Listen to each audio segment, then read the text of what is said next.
Today I want to show you how WPS AI can instantly boost your writing and editing right inside WPS Office.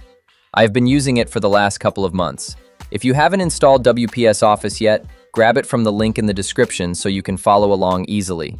To start, open WPS Office and either create a new document or open an existing one you're working on. Look up top in your toolbar for the WPS AI button.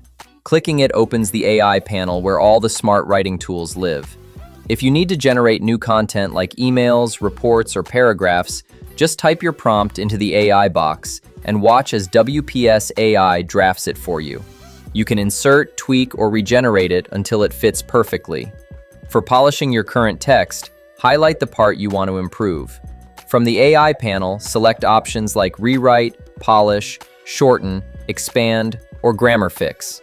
WPS AI will enhance your writing to sound clearer, stronger, and more professional, helping you save time and effort. You can also ask WPS AI to summarize long texts, create bullet points, change the tone, or reorganize content. Just type your request, and it handles the rest. That's all it takes to make your document sharper and more polished with WPS AI. Don't have WPS Office yet? No problem. Use the link below to download it for free and unlock these AI features to boost your productivity. If this helped, please like, subscribe, and hit the notification bell for more productivity tips. And before you go, check out our next video on converting any image to PDF for free with WPS Office, linked here and in the description. See you there.